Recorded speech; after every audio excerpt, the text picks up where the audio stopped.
つてバラ色の未来を描いた地図は今や見る影もありません。創業者が終身刑可能性ありと15日に国際報道されたばかりです。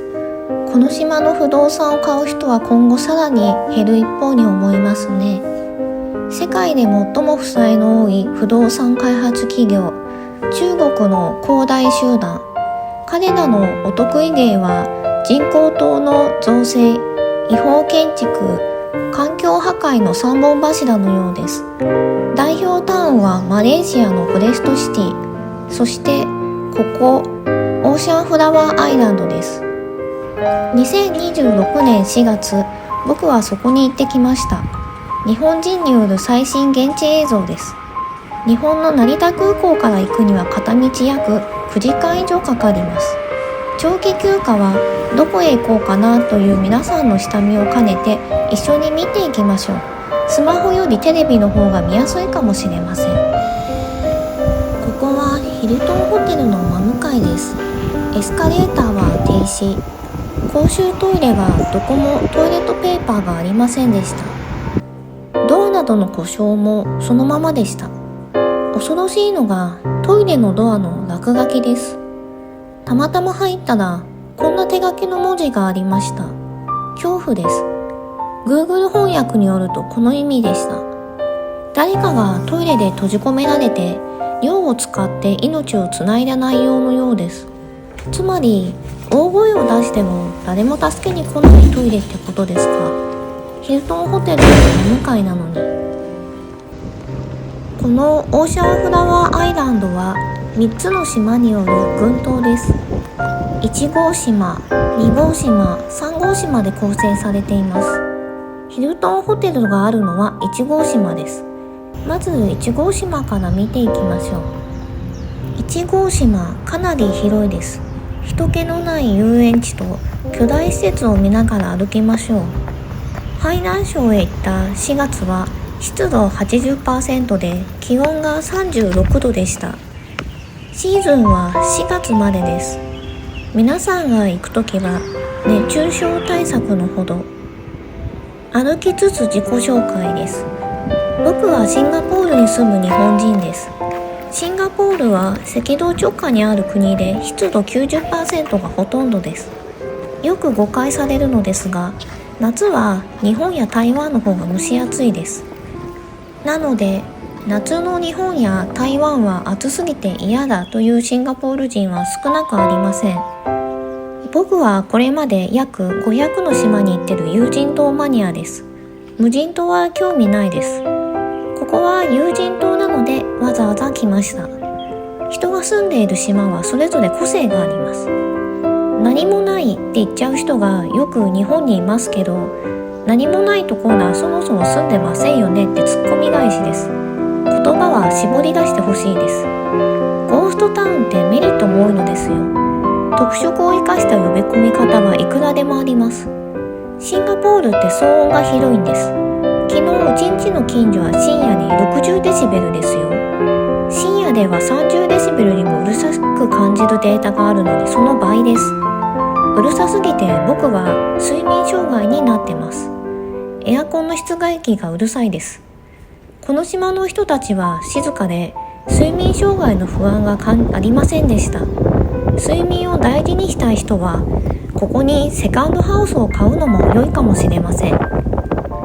僕にはシンガポール、マレーシア、日本の3親族がいますが、ここには僕一人で来ました。僕は9泊10日間の中国旅行をしました。11島に行きました。ここはその中の3島です。この島は少なくとも騒音はシンガポールよりかなり少ないです。ホテル周辺もそうでした。シンガポールは昼に家のドアを開けてカラオケしてたり、本当に騒々しい人が多いです。毎年騒音トラブルで傷害事件多発です。そんなシンガポールに比べると、この島の方々は温厚で静かに生活しているなって印象でした。鳥のさえずりも聞こえるし、飲食店も各島に一応あります。1号島には有名どころの店が多かったですが、半分は閉業してました。ここからタクシーで約30分の場所に1000年前からの天日干しの塩作りの地があります。僕は今回旅行でここに来ていますが、友人島と塩がテーマの漫画作りをプライベートでやってます。だから1000円の地も見に行きたかったんです。僕はこの後そこにも寄ってから廃校に帰りました。そちらもぜひ寄って行かれてください。中国の島の村は素朴で雰囲気も良いですよ。友人島マニアの僕は大満足です。自動販売機は一部で購入可能でした。遊園地は静かすぎでした。休館日かと思ったぐらいですが営業日でした。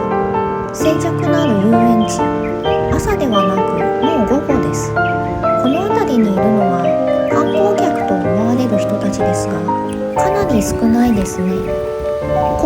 故障が多く落書きも放置されたままのトイレでしたが、近くで清掃員を見かけました。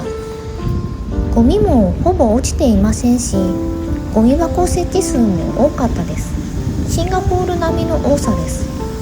公園の中にあるゴミ箱は自然をイメージしたデザインになってました。工夫がされているのに来訪客が少なすぎて維持管理費用どうなっているんだろうと思いました。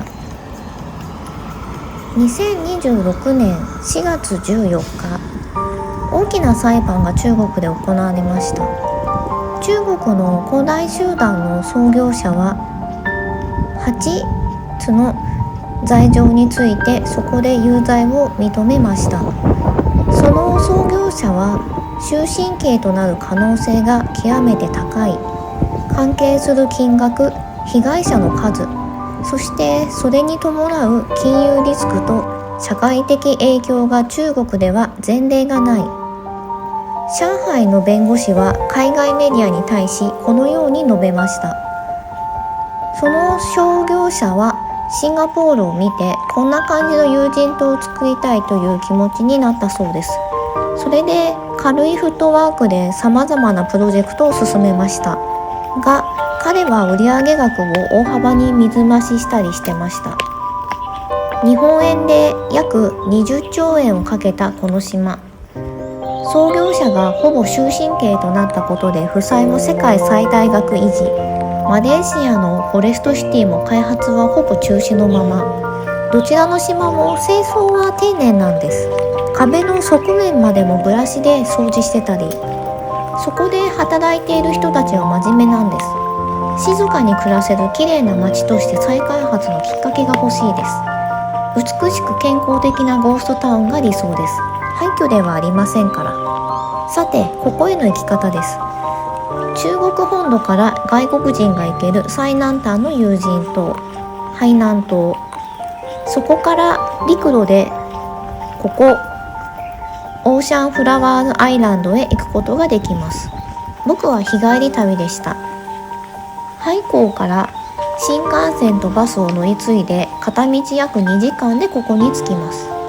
運賃は日本よりかなりお安いです。新幹線は1時間ぐらい乗って約1600円ほどでした。日本は運賃が高くて国内旅行しづらいので、中国旅行はいかがでしょうか。海南島では過去日本軍が残虐行為を行った歴史があります。そのため今でもこの島で日本人は嫌われているとこの島の人から僕は言われました。僕は危険な目には遭いませんでした。むしろ僕を日本人と理解した上で親切にしてくれた中国人の方々もいらっしゃいました。三郷島へ移動。飲食店はありますが閉業している店も混在したエリアでした。ここへのバスは3種類ほどありました。バスは駅から来る場合の運賃が2中国元、この島での乗車は1中国元でした。後者は約23円です。お安い。バスは1時間に1本ぐらいしか来なかったのですが、お安いんでメリットが大きかったです。開発がほぼ止まった建物に住んでいる島民たちもいるようです。シンガポールや台湾同様に一般住宅は立ち入り OK みたいでした。スーツを着用した人と中で遭遇しましたが何も言われませんでした。このエリアの住民たちの多くは中国の山間部から来たそうです。